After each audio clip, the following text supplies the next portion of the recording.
اس کے بارے میں میرا خیال ہے کافی تفصیل سے ہم نے پہلے ایک موقع پر ہم نے ذکر تذکرہ کیا تھا کہ کوئی دو چیزیں جو ایک دوسرے سے مختلف بھی ہو سکتی ہیں یا ایک دوسرے کے ساتھ ملتی جلتی بھی ہو سکتی ہیں، کوئی دو چیزیں مل کر ایک کوئی کام جو ہے اس کو انجام دیں تو وہ جوڑا ہوتا ہے۔ جیسے رات اور دن جو ہے وہ دو انتہائی مختلف چیزیں ہیں، لیکن رات اور دن کا جوڑا جب بنتا ہے تو زندگی کا تسلسل جو ہے وہ کس طرح سے آگے بڑھتا ہے، ایک زندگی کا مقصد جو ہے وہ کس طرح سے پورا ہوتا ہے۔ اسی طرح سے مرد اور عورت یہ دونوں تقریباً بہت ساری خصوصیات میں آپس میں ایک دوسرے کے ساتھ ملتے جلتے ہیں، گو کہ کچھ ان میں ڈفرینسز بھی ہیں، لیکن مرد اور عورت کے جب یہ دونوں آپس میں جب ایک دوسرے کے ساتھ کوآپریٹ کر کے زندگی کے مختلف پہلو میں ہم دیکھیں، بہن اور بھائی کے معاملے میں، ماں باپ کے معاملے میں، یا بیوی اور شوہر کے معاملے میں، تو جب یہ آپس میں مل کر کوئی کام انجام دیتے ہیں تو ایک مقصد جو ہے اس کی طرف وہ بڑھتے ہیں اور کمپلیٹ ہوتا ہے۔ اس اعتبار سے اگر دیکھا جائے تو صرف اللہ تعالیٰ کی ذات جو ہے وہ اکیلی واحد ہے، اس کے علاوہ کوئی اور اکیلی چیز نہیں۔ اور اس کنسیپٹ سے اگر دوسری طرح سے دیکھا جائے تو دنیا کا جوڑا کس کے ساتھ بنتا ہے؟ دنیا کا لفظ جو ہم یوز کرتے ہیں، تو دنیا کا جوڑا، اس کا جوڑا جو ہے وہ آخرت سے بنتا ہے۔ یعنی دنیا کی تکمیل جو ہے، یا دنیا کا مقصد جو ہے اس کی تکمیل آخرت پر جا کر ختم ہوگی، کیونکہ دنیا کا جوڑا جو ہے وہ آخرت ہے۔ جس طرح سے آسمان کا جوڑا زمین کے ساتھ ہے، دھوپ کا جوڑا چھاؤں کے ساتھ ہے، رات کا دن کے ساتھ ہے، زندگی کا موت کے ساتھ ہے، اسی طرح سے دنیا کا جوڑا جو ہے وہ آخرت کے ساتھ ہے۔ دنیا اور آخرت ہم روزمرہ زندگی میں اس کو یہ ٹرم یوز کرتے ہیں، دنیا اور آخرت میں۔ تو اللہ تعالی ہمیں دنیا اور آخرت میں کامیابیاں دے اور اپنی فلاح جو ہے وہ ہمیں نصیب فرمائے، آمین۔ تو جوڑوں کی شکل میں جو ہے یہ بھی زندگی کے مختلف پہلوؤں کی طرف اشارہ کرتا ہے، جو کہ ہم روزانہ کی بنیادوں میں اپنے ارد گرد رونما ہوتے ہوئے واقعات جو ہیں وہ دیکھتے ہیں۔ تو اس کی بھی قسم اللہ تعالیٰ نے کھائی۔ اس کے علاوہ شف اور وطر جو ہے وہ ہمیں پتہ ہے کہ رات کا جو وطر جس کو ہم کہتے ہیں 3 وطر، تو یہ اس کی طرف بھی اشارہ ہے۔ اور اسی آیت کے مطابق اکثر جو علماء ہیں جو وہ کہتے ہیں کہ وطر کے 3 رکعتیں جو ہیں ان میں 2 رکعتیں الگ کر کے جوڑے کی شکل میں اور ایک رکعت کو الگ کر کے پڑھنا جو ہے وہ زیادہ مناسب ہے۔ بہرحال یہ ایک الگ سے ٹاپک ہے، اس کے مختلف طریقے جو ہیں وہ ہمیں ملتے ہیں کہ کس طرح سے وطر کی نماز جو ہے وہ ادا کی جاتی ہے رات کو۔ تو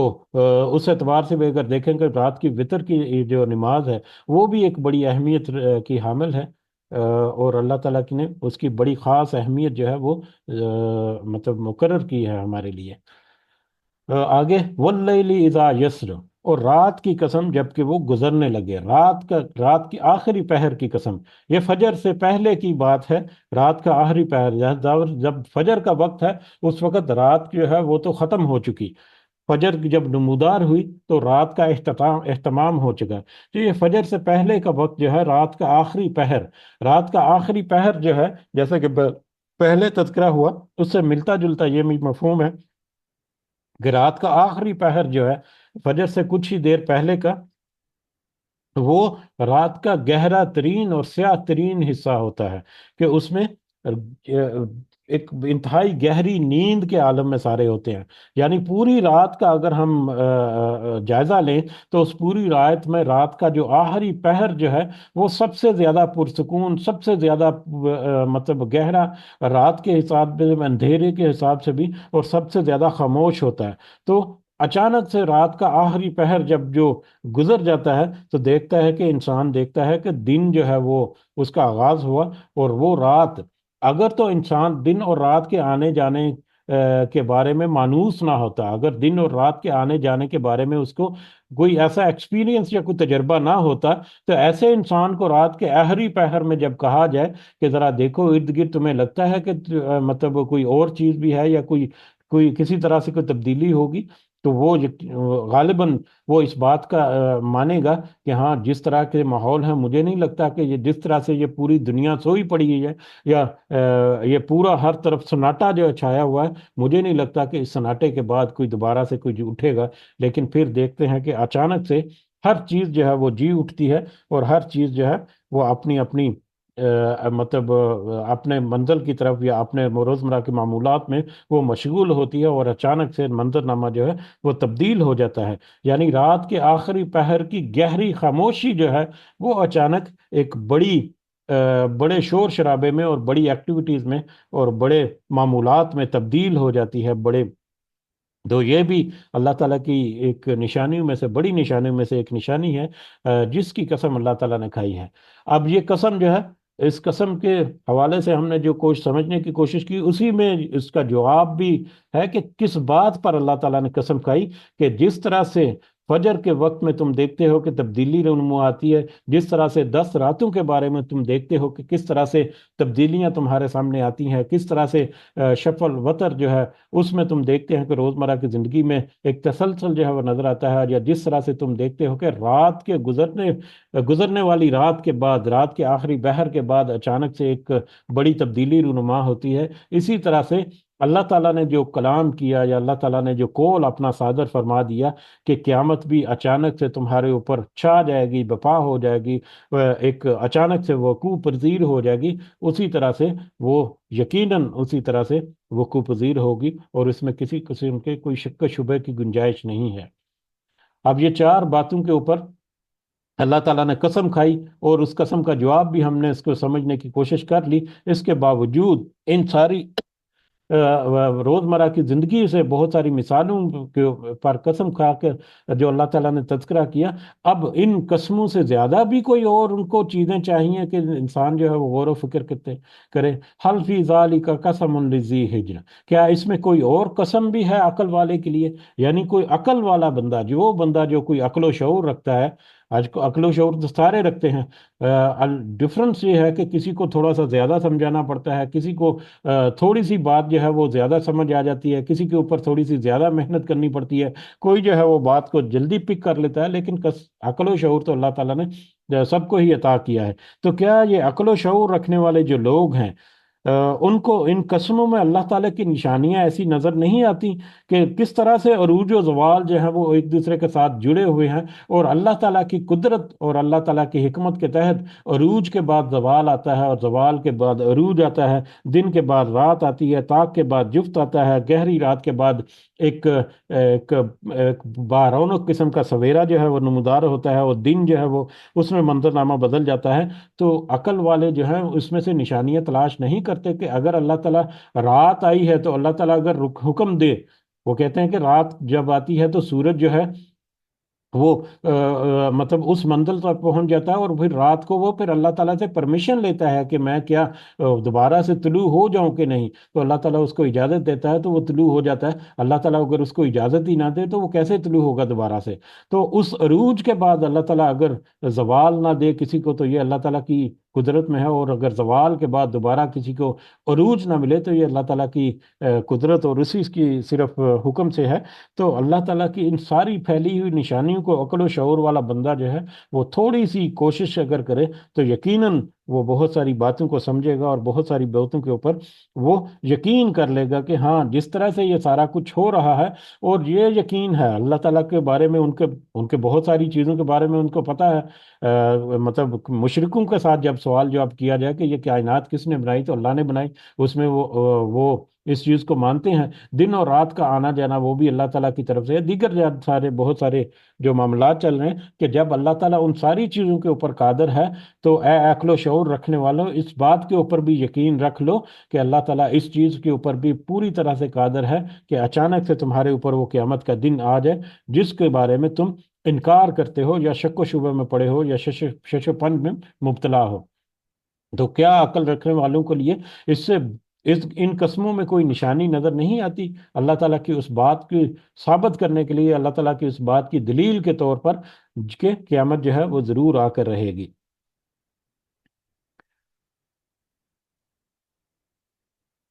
اب اگر تم اگر یہ سمجھتے ہو کہ تمہارے سامنے روزمرہ زندگی میں ہونے والے یہ واقعات جو رونما ہوتے ہیں، ان میں تمہیں کوئی حکمت نظر نہیں آتی، یا ان میں تمہیں لگتا ہے کہ نہیں یہ مطلب اس کے باوجود تم اگر ان باتوں کا انکار کرتے ہو، یا ان باتوں میں تم مطلب کوشش و پنج میں مبتلا رہتے ہو، تو ذرا اپنے ماضی کی طرف نظر دوڑا کر دیکھو کہ جس طرح سے تم آج تکبر میں مبتلا ہو، اس مال و دولت کے غرور میں مبتلا ہو، اگر تم اپنی پچھلی زندگی میں تھوڑی سی اپنے ماضی کی طرف تھوڑا سا جھانک کر دیکھو تو تمہیں بہت ساری ایسی مثالیں مل جائیں گی کہ وہ قومیں جو کہ اپنے عروج پر تھیں اور جن کو اس بات کا یقین تھا کہ ان کے پاس اتنی طاقت ہے، اتنی دولت ہے، اتنی سلطنت ہے، اتنے ان کے پاس وسائل ہیں، اتنی ان کی مطلب گرفت ہے پوری دنیا کے اوپر یا پوری اپنی قوم یا پوری سلطنت کے اوپر، کہ کوئی ان کا بال بھی بیکا نہیں کر سکتا، کہ اچانک اللہ تعالیٰ نے اپنے حکم کے ساتھ اچانک سے ان کے اوپر ایسا عذاب برسائے کہ وہ لمحوں کے اندر دنیا میں نیست و نابود ہو گئے، اور ان کی باقیات آج تمہارے سامنے ان کی ساری کہانیاں جو ہیں وہ تذکرہ کرتی ہیں۔ تو اگر تم ان کائنات میں پھیلے ہوئے مظاہر کی طرف دیکھ کر تم نہیں سمجھتے، تو اپنے ماضی کی طرف ذرا جھانک کر دیکھو کہ ماضی میں بھی تم سے زیادہ عقل والے اور تم سے زیادہ طاقت اور غرور والے لوگ جو ہیں،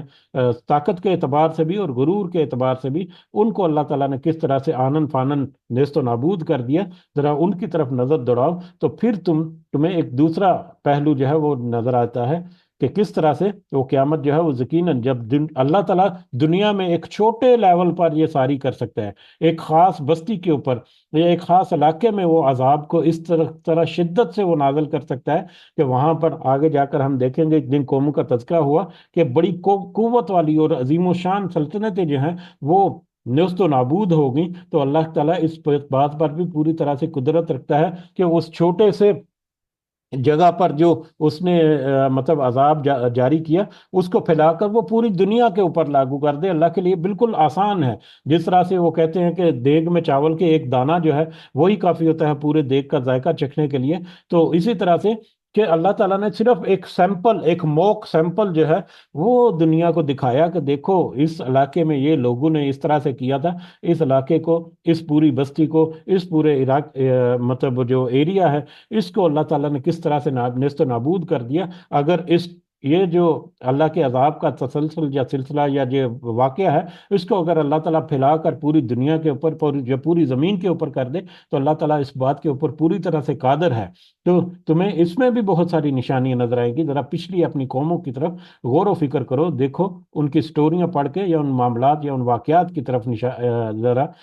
اپنی یاد دہانی کر کے غور و فکر کر کے دیکھو۔ علم تر کیف فعل ربک بعاد، کیا آپ نہیں دیکھا آپ نے کہ کیا سلوک کیا آپ کے رب نے عاد کے ساتھ؟ کیا آپ نے اپنے رب کا جو سلوک جو قوم عاد کے ساتھ ہوا، کیا اس کی طرف تم نے نہیں دیکھا؟ ارم ذات العماد، کہ وہ ارم تھے اور ستونوں والے تھے، ارم میں سے تھے اور ستونوں والے تھے۔ ارم جو ہے قوم عاد، ارم جو ہے حضرت نوح علیہ السلام کے پوتے کا نام تھا۔ حضرت نوح علیہ السلام کے پوتے کا نام ارم تھا، اور ارم کا آگے پوتا جو ہے وہ عماد تھا، جس سے پھر وہ قبیلہ عماد یا ایک بستی کا نام یا ایک وادی کا نام بھی عماد پڑ گیا۔ تو وہ عماد والے جو کہ ارم کی نسل میں سے تھے یا ارم کی اولاد میں سے، جو کہ ذات العماد، جو کہ ستونوں والے تھے۔ ستونوں والے یعنی اللہ تعالیٰ نے ان کو ایسی بے مثال قوت اور طاقت عطا کی تھی کہ وہ بڑے بڑے ستونوں کے اوپر بڑی بڑی عمارات جو ہے وہ تعمیرات کرنے کے ماہر تھے۔ اور پھر التی لم یخلق مثلها فی البلاد، کہ وہ جو نہیں پیدا کیا گیا ان جیسا شہروں میں۔ یہ کہ اللہ تعالیٰ وہ ایسی طاقتور قوم تھی، اپنے سکل کے اعتبار سے بھی اس قدر وہ مہارت رکھتے تھے، اور اپنی طاقت کے اعتبار سے بھی، جسمانی طاقت کے اعتبار سے بھی وہ اس قدر طاقتور قوم تھی، اس قدر مطلب بڑے ان کے قد کاٹ بھی ذکر کیے جاتے ہیں کہ بہت بڑے تھے، کہ اس قدر وہ طاقتور قوم تھی کہ اس جیسی قوم اللہ تعالیٰ کہتے ہیں کہ کبھی کوئی اور پیدا نہیں کی، اپنی طاقت کے اعتبار سے اور اپنی فن تعمیرات کے اعتبار سے، کہ وہ بڑے بڑے ستونوں کے اوپر بڑے بڑے محلات تعمیر کرنے میں بہت ہی سکلفل تھے۔ لیکن اس کے باوجود جب ان کی طرف حضرت ہود علیہ السلام کو مبعوث کیا گیا، اور حضرت ہود علیہ السلام نے ان کو نصیحت کی، توحید کی، اور باقی جو ان کے جو معاملے ہیں ان کو درست کرنے کے لیے جب نصیحت کی، تو انہوں نے اس کا انکار کیا۔ اپنے انکار پھر وہ ڈٹ گئے، تو پھر اس کے نتیجے میں پھر مطلب ان کے اوپر 7 راتیں اور 8 دن تک مسلسل تند و تیز ہوا جو ہے وہ چلتی رہی، اور اس قدر وہ شدید ہوا تھی کہ وہ ایسے اتنے طاقتور افراد جو ہیں، جن کی مثال اللہ تعالیٰ نے یہاں پر کیا کہ ان کے جیسا کوئی اور قوم نہیں بنائی اس شہروں میں یا اس دنیا میں۔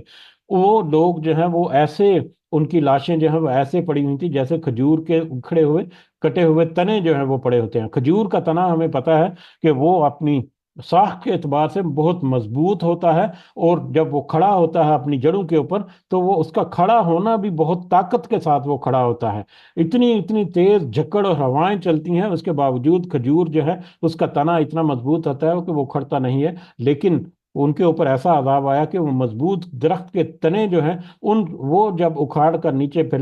مطلب پھینک دی جائے تو اس طرح سے ان کی حالت ہوگی، اس قدر وہ مضبوط اور طاقتور قوم تھی۔ اس کے مقابلے میں تو اہل عرب تم جو ہے وہ تو تم تو کوئی چیز ہی نہیں ہے، اور اس کے مقابلے میں اگر آج ہم دیکھیں تو ہماری ٹیکنالوجی جو ہمارا جو مطلب ہمارے پاس جو تعمیرات ہیں یا ہمارے پاس جو ہے وہ طاقت کے اعتبار سے ان کے میٹر میں میرا خیال ہے کہ کچھ بھی نہیں ہوگا، لیکن اللہ تعالیٰ اگر طوفان کے ذریعے سے اچانک سے اس پوری قوم کو نیست و نابود کر سکتا ہے، اسی طرح سے وہ پوری طرح سے قدرت رکھتا ہے کہ وہ اس عذاب کو وہ دنیا کے باقی علاقوں میں بھی یا ساری دنیا میں ایک ہی وقت میں وہ مطلب نافذ کرے، اور ساری دنیا میں ہر طرف جو ہے وہ ہلچل مچ جائے۔ اس کے علاوہ تم دیکھو وَثَمُودَ الَّذِينَ جابوا الصخر بالواد، اور دیکھو کہ سمود، قوم سمود جو جن سب نے تراشا تھا چٹانوں کو وادی میں، اسی طرح سے تم قوم سمود کی طرف بھی ذرا اپنی نظر دوڑاؤ کہ ان کو بھی اللہ تعالیٰ نے کس طرح سے طاقت اور توانائیاں عطا کی تھیں کہ لیکن وہ بھی اسی طرح سے ہلاک کر دیے گئے۔ قوم سمود جو ہے وہ بھی ہمیں پتا ہے کہ وہ بھی اپنی طاقت اور سلطنت کی وسعت اور مال و دولت کے اعتبار سے بڑے مطلب آسودہ لوگ تھے، بڑے ہی خوشحال طرح کے لوگ تھے، لیکن اس کے باوجود انہوں نے اپنی نافرمانی کی۔ انہوں نے حضرت صالح علیہ السلام کو مبعوث کیا گیا قوم سمود کی طرف، لیکن انہوں نے بھی اسی طرح سے نافرمانی کی، اور ان کے اوپر پھر ایک معجزہ جو ہے وہ بھی اللہ تعالیٰ کی طرف سے رونما ہوا تھا، اونٹنی کا، یا ناقۃ اللہ، تو اونٹنی کا معجزہ، اور پھر اس معجزے کے ساتھ ہی یقیناً وہ معجزہ تھا، اسی لیے اس قوم نے اس معجزے کو قبول کر لیا کہ یہ وہ الگ طرح کی ایک اونٹنی تھی جس کا کھانا پینا اور چلنا پھرنا دوسرے اونٹوں کی نسبت مختلف تھا، اور وہ اچانک ایک پہاڑ کی چوٹی کی اوٹ سے رونما ہوئی تھی، تو وہ معجزہ، تو اس کے بعد پھر ان کو وارننگ بھی دی گئی کہ اگر تم اس کو کوئی نقصان پہنچاؤ گے تو تمہارے اوپر عذاب آ جائے گا، لیکن انہوں نے نافرمانی کرتے ہوئے پھر مطلب اس اونٹنی کو ہلاک کر دیے، جس کے نتیجے میں پھر ان کے اوپر عذاب آیا، شدید زلزلے اور چیخ کا چنگاڑ کا عذاب، کہ ان کے کانوں میں ایسے ہوا پڑی وہ چیخ کی آواز کہ ان کے دل جو ہے وہ دہک گئے، اور دل ہی وہاں پر بند ہو گئے، اور پھر زلزلہ اور اس طرح کے سارے معاملات جو ہیں وہ وقوع پذیر ہوئے۔ تو اللہ تعالیٰ اگر یہ چھوٹا سا سیمپل جو ہے وہ اللہ تعالیٰ نے ہمیں آج ہمارے سامنے یاد دہانی کے لیے تذکرہ کیا، اگر اس سیمپل کو اللہ تعالیٰ وسیع پیمانے پر لاگو کرے تو پوری دنیا اچانک سے آنن فانن سے اسی طرح سے نیست و نابود ہو سکتی ہے۔ اسی طرح سے وہ فرعون ذی الاوتاد، اور فرعون کی طرف دیکھو جو کہ میخوں والا تھا، اسی طرح سے فرعون کی سلطنت جو ہے وہ بھی ہم نے کئی دفعہ پڑھا ہے، حضرت موسیٰ علیہ السلام ان کی طرف جب بھیجے گئے تو فرعون کا لاؤ لشکر جو ہے، فرعون کی سلطنت جو ہے، فرعون کے محلات جو ہیں، آج بھی فرعون کی باقیات میں سے وہ جو احرام مصر جو ہیں وہ اس قدر عظیم و شان وہاں پر عمارت ہے، عظیم و شان تعمیرات ہیں، کہ ابھی تک اس کی کنسٹرکشن کیسی ہوئی تھی اس کے بارے میں بہت سارے جو راز ہیں ابھی تک وہ افشا نہیں ہوئے کہ کس طرح سے اس کو تعمیر کیا گیا تھا، پھر اس کی کنسٹرکشن میں جو انجینئرنگ جو کی گئی وہ کس قدر کمال کی تھی کہ اس میں بہت سارے راز چھپے ہوئے ہیں، پھر اس میں چیزوں کو محفوظ کرنے کا طریقہ، اور پھر ہوا کا وہاں سے وینٹیلیشن سسٹم جو ہے وہ کس طرح سے تھا، اسی طرح سے سورج کی روشنی جو ہے وہ کس طرح سے پورے محل میں پھیلائی جاتی تھی، اس کا ایک نظام جو ہے، یعنی وہ اپنی تعمیرات میں، اپنی انجینئرنگ میں، اپنی ٹیکنالوجی کے اعتبار سے اگر دیکھیں تو وہ بہت ہی عظیم و شان شاہکار، اور پھر وہ افرادی قوت کے اعتبار سے بھی بہت ہی بڑی سلطنت کا مالک، بہت بڑے بڑے لشکروں کا وہ حکمران تھا فرعون۔ اور پھر میخوں والا کہہ کر یہاں پر اشارہ کیا گیا کہ اس کے لشکر جو ہے وہ اس قدر بڑے تھے کہ کہاں پر بھی اس کا لشکر جو ہے وہ پڑاؤ کرتا تو وہاں پر بہت کثیر مقدار میں جو میخیں جو ہیں ان کو گاڑ کر وہاں پر خیمے جو ہیں وہ نصب کیے جاتے، تو میخوں والا یعنی کہ کثیر تعداد میں، بہت بے شمار تعداد میں جو میخیں جو اس کے لشکروں کے ساتھ چلتی تھی، کہ جہاں پر بھی پڑاؤ پڑتا تو وہ کثیر تعداد میں میخیں جو ہیں وہ گاڑ کر ان کے اوپر ان کے ساتھ وہ خیمے جو ہے نصب کیے جاتے. یعنی یہ اس کی طاقت اور اس کی وسعت جو ہے، سلطنت کی وسعت اور اس کے لشکر کی کثرت جو ہے، اس کی طرف اشارہ ہے کہ فرعون کی طرف بھی ذرا دیکھو کہ اس کو بھی کس قدر اللہ تعالیٰ نے طاقت اور سلطنت اور وسعت جو ہے وہ عطا کی، آسودگی عطا کی، لیکن اس کے باوجود اس نے بھی اللہ تعالیٰ کے حکم کا انکار کیا. اللہ تعالیٰ کے سامنے اب جھکا نہیں اور ڈٹ کر کھڑا ہو گیا، اپنے جھوٹ پر، اپنی تکذیب پر، اپنی ہٹ درمی پر اڑ گیا، جس کے نتیجے میں اس کو بھی اچانک سے، وہ کبھی اس کے وہم و گمان میں بھی نہیں تھا کہ بنی اسرائیل کے پیچھے چل رہا ہے وہ پوری اپنے لاؤ لشکر کو لے کر، کہ بنی اسرائیل تو نظر نکل گئے، اس کے وہم و گمان میں بھی نہیں تھا کہ اچانک وہ سمندر کے اس عذاب میں مکتب جکڑا گیا اور پورا کا پورا اپنے لشکر سمیت وہاں پر مطلب غرق ہو گیا اس سمندر میں ہی. تو فرعون کی طرف ذرا دیکھو کہ وہ بھی کس قدر وسیع سلطنت کا مالک تھا، کہ اسے لگتا تھا کہ یہ سلطنت اس کی اتنی مضبوط اور اتنی وسیع ہے اور اتنی زیادہ دولت ہے کہ کبھی ختم نہیں ہونے والی. اچانک آنن فانن اس کے اوپر اللہ تعالیٰ نے گرفت کی، اور کس طرح سے اس گرفت میں آیا اللہ تعالیٰ کی، اور وہ پھر پکڑ گیا اور نیست و نابود ہو گیا، غرق ہو گیا. تو تم اپنی تاریخ کی طرف بھی ذرا اشارے کر کے دیکھو،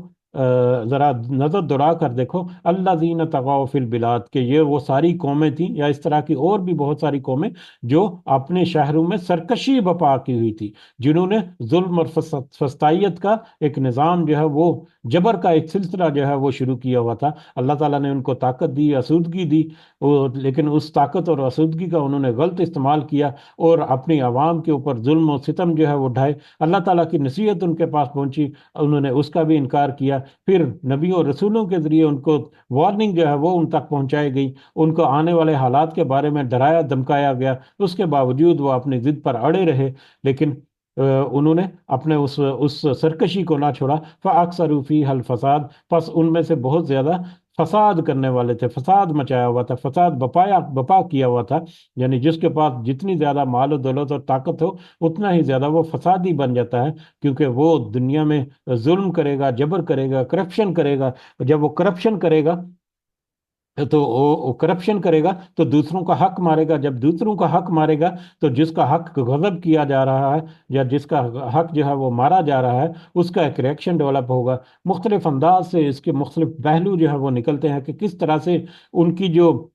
فسطائیت ہے وہ اس معاشرے میں یا اس پورے علاقے میں یا پوری قوم میں فساد کا باعث بنے گی. فَأَكْثَرُوا فِيهَا الْفَسَادَ، تو پس ان میں سے اکثر جو ہے وہ فساد جو ہے وہ بپا کیا ہوا تھا انہوں نے. فَصَبَّ عَلَيْهِمْ رَبُّكَ صَوْتَ الْعَذَابِ، تو دیکھو کہ کس طرح سے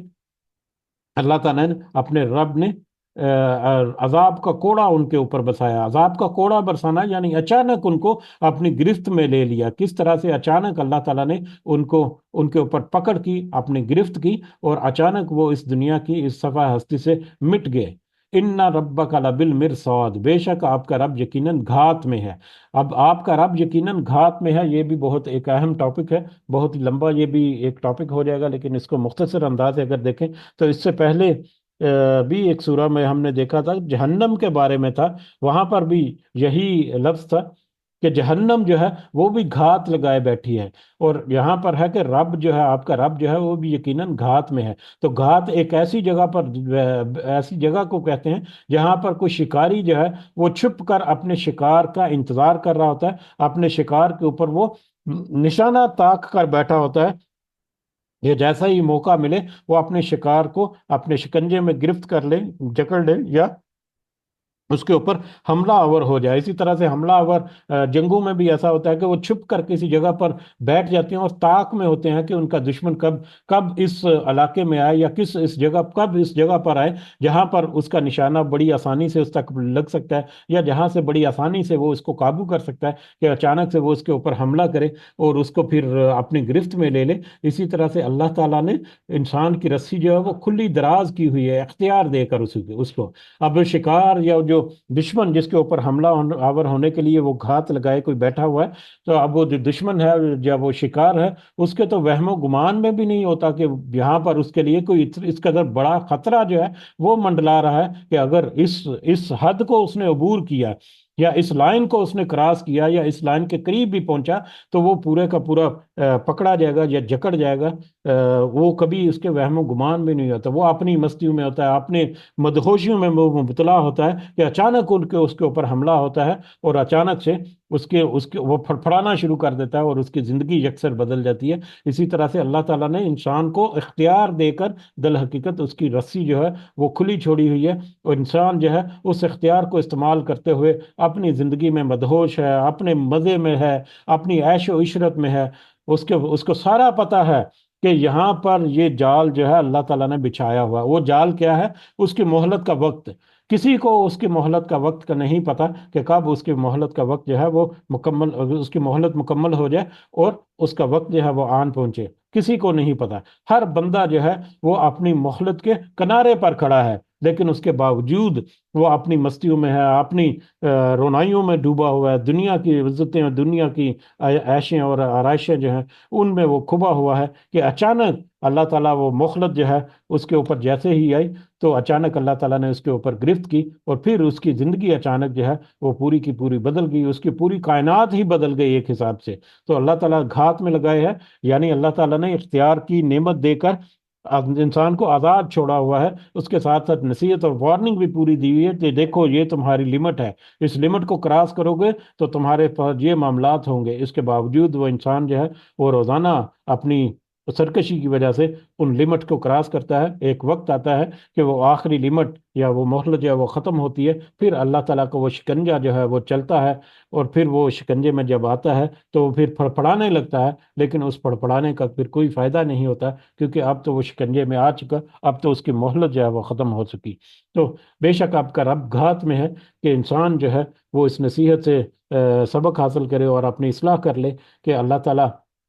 اس کی مہلت کے بعد اس کو آسانی میں رکھے، اور اگر اس نے ایسا نہیں کیا تو اللہ تعالیٰ کے ایسے شکنجے یا ایسے نرغے میں آئے گا، جیسا کہ یہ پچھلی قوموں کے بارے میں جہاں پر تذکرہ مثال کے طور پر ذکر کیا اللہ تعالیٰ نے۔ تو اس کے ساتھ ہی یہیں پر ہم رکتے ہیں، اس دعا کے ساتھ کہ اللہ تعالیٰ ہمیں یہ توفیق دے کہ ہم دنیا میں اللہ تعالیٰ نے جو ہمیں اختیار اور آزادی دے رکھی ہے اس کو ہم اچھے طریقے سے اس نصیحت کو قبول کر کے اپنی اصلاح کر کے چلیں، تاکہ ہم آخرت میں کامیاب لوگوں میں شامل ہو سکیں، اور اللہ تعالیٰ ہمیں ایسے کسی بھی گروہ سے، ایسی کسی بھی لشکر سے محفوظ رکھے جس کا انجام جو ہے وہ بڑا بھیانک ہونے والا ہے۔ آمین یا رب العالمین، وما علینا الا البلاغ المبین۔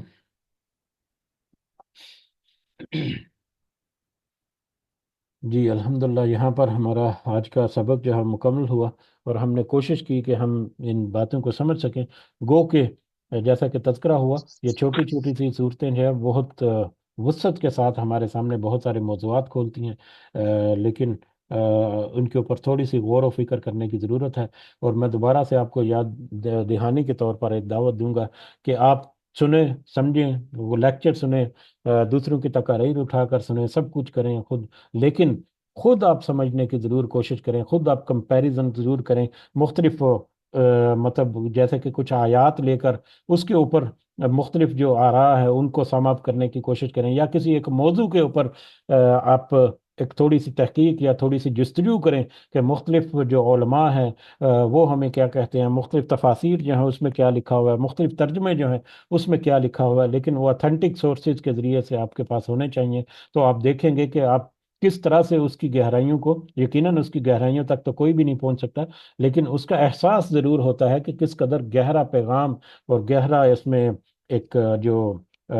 نصیحت جو ہے وہ چھپی ہوئی ہے۔ تو میری ایک دفعہ دوبارہ سے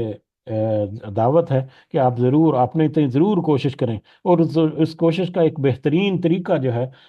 وہ ہے کہ دوسروں کے ساتھ مل جل کر آپ جب کریں، کسی کو لیڈ کریں، ایک گروپ بنا کر اس میں کوئی ایک دن ایک لیڈ کرے، دوسرے دن دوسرا لیڈ کرے، تیسرے دن تیسرا لیڈ کرے، اس طرح سے باری باری سے کریں، تو یہ ایک بہت ہی پرأثر طریقہ ہے خود کو سمجھنے کا بھی اور دوسروں کو سمجھانے کا۔ تو پھر طریقہ آ ہی جاتا ہے۔ اللہ تعالیٰ ہمیں توفیق دے اور ہمت بھی دے کہ ہم ایسے معاملات میں اپنے آپ کو فائن ٹیون کریں اور اپنے آپ کی اصلاح کریں۔ آمین یا رب العالمین۔ جی اگر کچھ کہنا چاہ رہے ہیں آپ تو کہہ سکتے ہیں۔ جزاکم اللہ خیر کثیرہ۔ السلام علیکم ورحمۃ اللہ وبرکاتہ۔ وعلیکم السلام ورحمۃ اللہ وبرکاتہ۔ یہ میری امی جان ہے، الحمدللہ، اللہ تعالیٰ نے صحت سے بھرپور زندگی عطا فرمائے۔ اور کیا حال ہے میرے بچے، ٹھیک ٹھاک؟ جی الحمدللہ۔ اچھا، میری ایک بیٹی بنی سی، وہ فوت ہو گئی پرسوں جمعہ دن۔ انا للہ و انا وہ الیہ دیکھو میرا بچے دعا کرنی ہے، اج میری شمیلہ دے ابو فوت ہو گئے نے۔ انا للہ و انا الیہ۔ وہ دے واسطے میرا پتر دعا کر۔ انشاءاللہ۔ یہ امی جان کی بہت پیاری ایک دوست تھی، اور ان کی بیٹی ہیں جو غالباً فوت ہو گئی ہیں کل پرسوں۔ تو یقیناً ہمارے ساتھی جو جب گزرتے ہیں اس دنیا سے، اور وہ ہمارے لیے نصیحت چھوڑتے ہیں۔ ہمارے والدین جو اس دنیا سے گزر گئے وہ ہمارے لیے نصیحت چھوڑ گئے۔ ہمارے دوست اور عزیز و اقارب جو اس دنیا سے گزر گئے وہ ہمارے لیے نصیحت چھوڑ گئے۔ اور ہر جانے والا جو ہے وہ ایک پوری نصیحت کا ایک بنڈل ہمارے لیے چھوڑ کر جاتا ہے، کہ دیکھو آج میں جا رہا ہوں، کل تمہاری باری ہے۔ لیکن جس کے لیے وہ نصیحت ہے، وہ اکثر اوقات اس کے کان پر جوں بھی نہیں رینگتی، اور وہ مطلب کچھ لمحوں کے لیے تو افسردہ ہوتا ہے، کچھ لمحوں کے لیے وہ ہو سکتا ہے کہ اس کے اوپر کوئی رکت طاری ہو، لیکن اچانک سے وہ اپنی دنیا کو پھر بدلتا ہے، اور پھر واپس اسی ماحول میں وہ مشغول ہو جاتا ہے۔ تو اللہ تعالیٰ سے دعا ہے کہ اللہ تعالیٰ ایسی ہر معاملے سے، ایسے ہر واقعے سے ہمیں نصیحت حاصل کرنے کی بھی توفیق عطا فرمائے۔ اور امی جان جس خاتون کے لیے، یا جس ہماری ماں یا بہن کے لیے وہ پریشان ہے، اللہ تعالیٰ ان کی مغفرت کرے، اور ان کی آخری منزلیں جو ہیں وہ آسان کرے، اور ان کو جنت الفردوس میں اعلیٰ مقام عطا فرمائے۔ سب کے لیے دعا ہے ہماری، اللہ تعالیٰ سب کے لیے اپنی برزخ کی زندگی جو ہے ان کی وہ آسان کرے۔ برزخ کی زندگی میں ہی ان کے جنت کی جو ہوائیں ہیں، یا جنت کی جو کھڑکیاں ہیں وہ کھولے، اور پھر آخرت میں بھی اللہ تعالیٰ اپنے خاص فضل و کرم سے جب کو اپنی رحمت سے جنتوں میں داخل کرے۔ آمین یا رب العالمین۔